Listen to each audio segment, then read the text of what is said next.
The rise and fall of Allison Mack.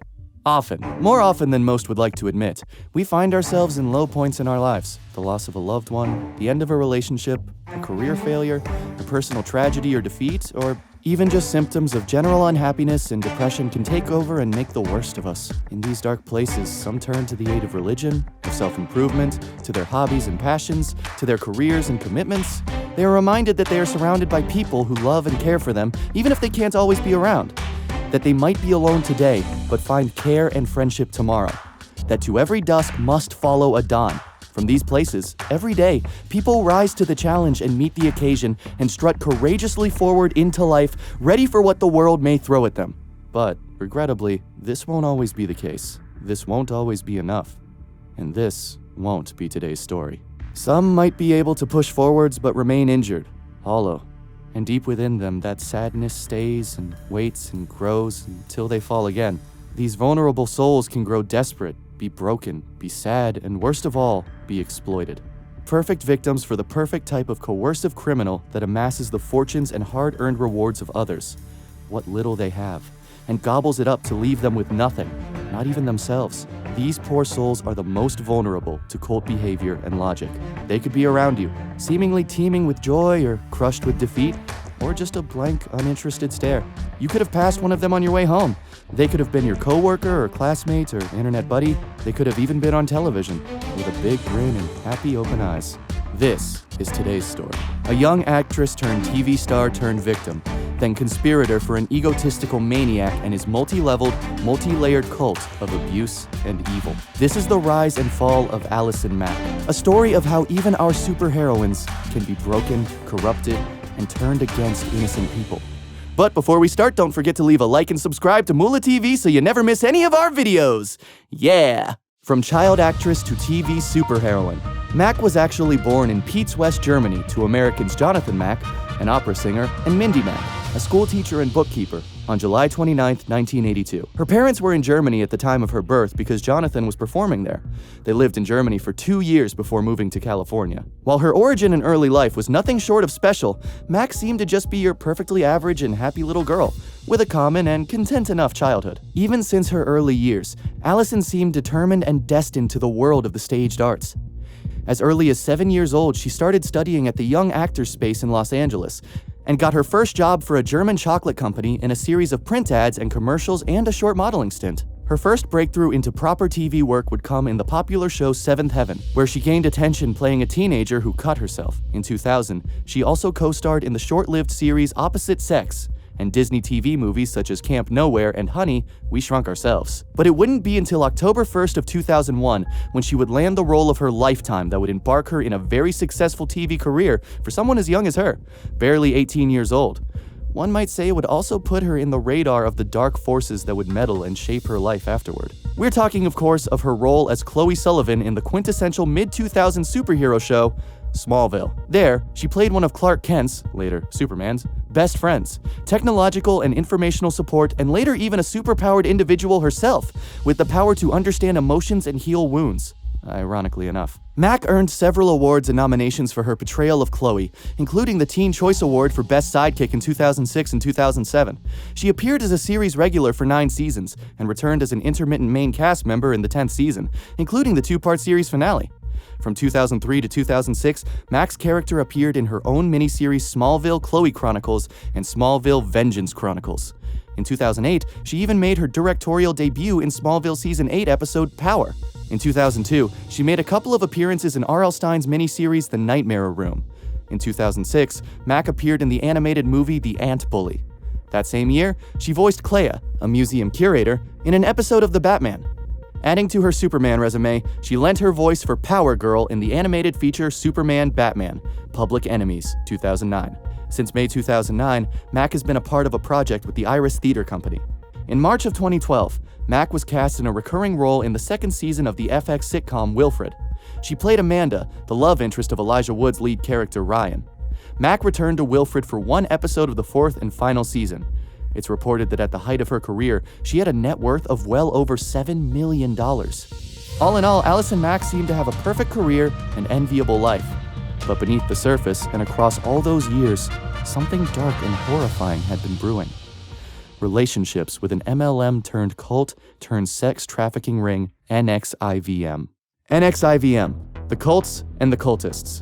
Based in Clifton Park, New York, a suburb of Albany, NXIVM purported itself to be a multi-level marketing company that offered personal and professional development seminars through its executive success programs of large group awareness training. In reality, the company was a front and a recruiting platform for the secret society called DOS, in which women were branded and forced into sexual slavery toward its founder and grand master, Keith Raniere, and his main accomplice, Allison Mack. But just how exactly did a young TV starlet let her life get tangled up in that dark mess? Well, let's go back to the beginning. In 1998, Raniere and his then-wife founded NXIVM, a personal development company offering executive success programs, ESP, and a range of techniques for self-improvement. Raniere claimed that its main emphasis is to have people experience more joy in their lives. This was, of course, false, and was nothing more than a high-end, highly expensive MLM targeted to affluent people of loose purpose and even looser wallets. It was traditional in NXIVM, even from the early years, for members to give as collateral sensitive information about themselves, which often, conveniently, included banking information. Even so, by 2003, 3,700 people had taken part in ESP classes.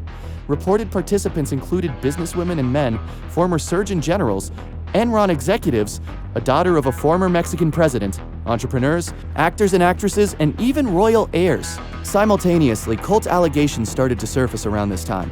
In 2003, NXIVM sued the Ross Institute in the case known as the NXIVM Corp.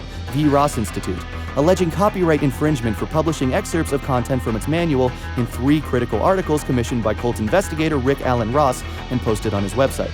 Ross posted a psychiatrist's assessment of NXIVM's secret manual on his website that called the regimen expensive brainwashing. Ross obtained the manual from former member Stephanie Franco, a co-defendant in the trial, who had signed a non-disclosure agreement not to divulge information from the manual to others. NXIVM filed suits in New York and New Jersey, but both were dismissed. On appeal, the United States Courts of Appeals for the Second Circuit affirmed the dismissal, ruling that the defendant's critical analysis of material obtained in bad faith, i.e. violation of a non-disclosure agreement, was fair use since the secondary use was transformative as criticism and was not a potential replacement for the original on the market. In October 2003, Forbes then published a critical article on NXIVM and Raniere. The cultists were especially upset by remarks made by Bronfman, who told Forbes that he believed NXIVM was a cult and that he was troubled by his daughter's emotional and financial investment in it. In 2006, Forbes published an article about the Bronfman sisters, stating that they had taken out a line of credit to loan NXIVM $2 million, repayable through personal training sessions and phone consultations. After actress Kristen Crook became involved with NXIVM in 2006,